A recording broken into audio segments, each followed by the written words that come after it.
नमस्कार दोस्तों, जय जोहर।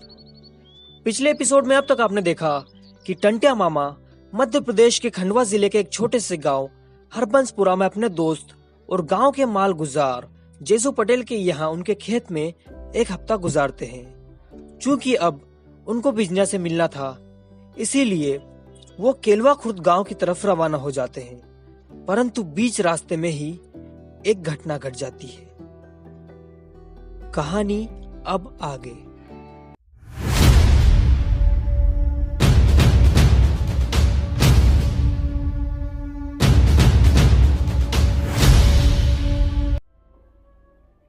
अचानक उनकी नजर झाड़ियों में गई, जहां उन्हें दो चमकीली आंखें नजर आई।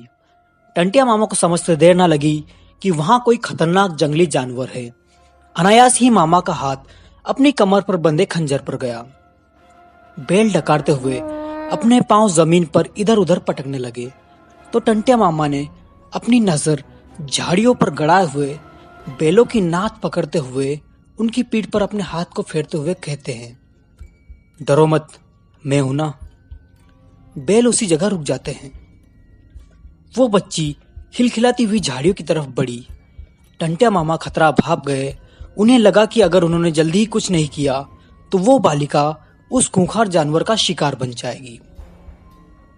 वो चमकीली आंखें आगे बढ़ी और एक खूंखार तेंदुए का मुंह दिखाई दिया। ढीबरी के हल्के हल्के उजाले में उस तेंदुए की लाल आंखें, वो चमकीली आंखें आगे बढ़ी और एक खूंखार तेंदुए का मुंह दिखाई दिया। ढीबरी के हल्के हल्के उजाले में उस तेंदुए की लाल आंखों वाले चेहरे पर एक निशान भी दिखा, जो अक्सर खंजर से लगे किसी घाव के भर जाने के बाद रह जाता है, वैसा लग रहा था। खिड़की से आ रही हल्की हल्की ढीबरी की रोशनी में उस तेंदुए की नजर बालिका पर जमी थी। टंटिया मामा के वहां होने का आभास तेंदुए को नहीं हुआ। बालिका और तेंदुए के बीच की दूरी 2-2.5 हाथ से ज्यादा नहीं थी, जो तेंदुए के लिए एक फलांग भर थी।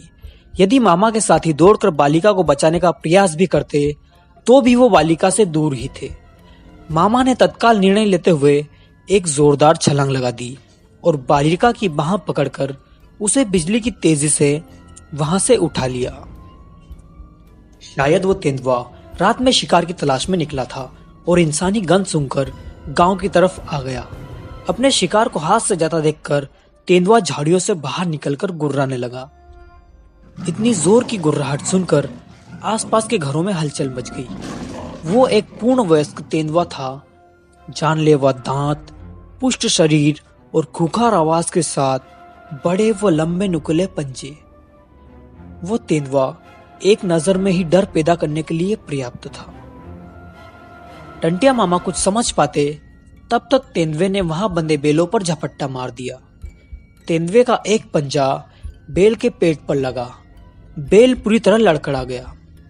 इतने में तेंदुए की तेज गुर्राहट से जागे उन आसपास के घरों के सभी लोग बाहर आ गए।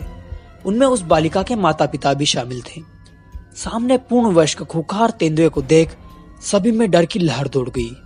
हर कोई जान बचाकर भागने की फिराक में लग गया। इस घटना से पूरी तरह डरी बालिका अपनी माता की ओर भागने लगी। 2 क्षण पहले ही जहां शांति थी, अब वहां गहमा गहमी मच गई। रेंगा ने इशारा करके सभी को शांत रहने को कहा। पल भर में फिर से माहौल में शांति छा गई। तेंदुआ घायल बेल पर अगला हमला करने ही वाला था। उस बेल को खतरे में देख टंटिया मामा कमर में बंधे खंजर को हाथ में लेकर उस तेंदुए पर टूट पड़े। खंजर सीधे तेंदुए की पेट में लगा, परंतु मामा ने उसे घाव गहरा नहीं दिया। खंजर की मार के दर्द से तेंदुआ पूरा दम लगाकर दहाड़ा। उसकी दहाड़ से पूरा माहौल थर्रा गया। 2 क्षण पहले गांव के सभी व्यक्ति जिस खूंखार तेंदुए के डर से भाग रहे थे, अब वे शांत होकर मामा और तेंदुए की घमासान देखने लगे। ये गुर्राहट मामा को नागवारा गुजरी थी। तेंदुआ फिर से हमला करे तब तक मामा ने तेंदुए की आगे व पीछे की दोनों टांगे उठाकर पकड़कर ऊपर उठा लिया। पूरा गांव स्तब्ध होकर उस बहादुर मामा का कारनामा देख रहा था। बच्ची अपनी माँ की छाती से चिपकी थी। वजनदार तेंदुए को उठाने पर मामा की भुजाएं फड़क रही थी। मामा ने पूरा दम लगाकर तेंदुए को नीचे जमीन पर पटका। बुरी तरह सहमा तेंदुआ किसी बिल्ले की भांति मिमियाते हुए उठकर वहां से भाग गया। टंटिया मामा ने गहरी सांस ली और उस बालिका के माता पिता की तरफ देखा। बालिका का पिता आगे आया और हाथ जोड़कर बोला, मैं किस तरह आपका धन्यवाद अदा करूं? मेरे पास शब्द नहीं है। आप कौन हैं? आपका स्वागत है। मैं टंटिया भील हूं। मामा ने अपने माथे पर आए पसीने को पोंछते हुए कहा। हम राह में जा रहे थे तो इस बालिका को संकट में देखकर यहां आ गए। वैसे आप कौन हैं? मामा की बात सुनकर गांव वाले खुशी से झूम उठे। बहुत नाम सुना था टंटिया मामा आपका। हम भाग्यशाली हैं जो आपको देखने का मौका मिला। मामा, हम इसी गांव में रहते हैं। पता नहीं बच्ची कैसे रात में बाहर आ गई।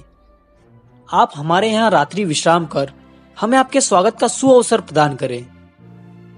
श्रीमान, आपके आमंत्रण के लिए धन्यवाद, परंतु हमें सूरज निकलने से पहले किसी जगह पहुंचना है। हम छोटे इंसान हैं मामा, परंतु कभी जरूरत पड़े तो हमें याद करिएगा। जी जरूर, अब हम चलते हैं। ऐसा कहकर टंटिया मामा अपने साथियों से आगे बढ़ने का इशारा करते हैं। मामा अपने साथियों के साथ आगे पगडंडी की तरफ बढ़ गए। इस लंबी यात्रा के पश्चात वे केलवा खुर्द गांव की एक गली में प्रवेश करते हैं। यह है मध्य प्रदेश के खंडवा जिले का एक छोटा सा गांव केलवा खुर्द, जो तहसील पुनासा से वेस्ट में कुछ ही दूरी पर था, जहां पधारे हैं टंटिया भील। सभी इस गांव की गलियों में चलते जा रहे थे, तभी मामा के एक ही इशारे पर सब लोग वहीं के वहीं रुक जाते हैं। सामने एक लकड़ी का पुराना दरवाजा था, जिस पर लोहे की जंजीरें और कड़े लगे हुए थे।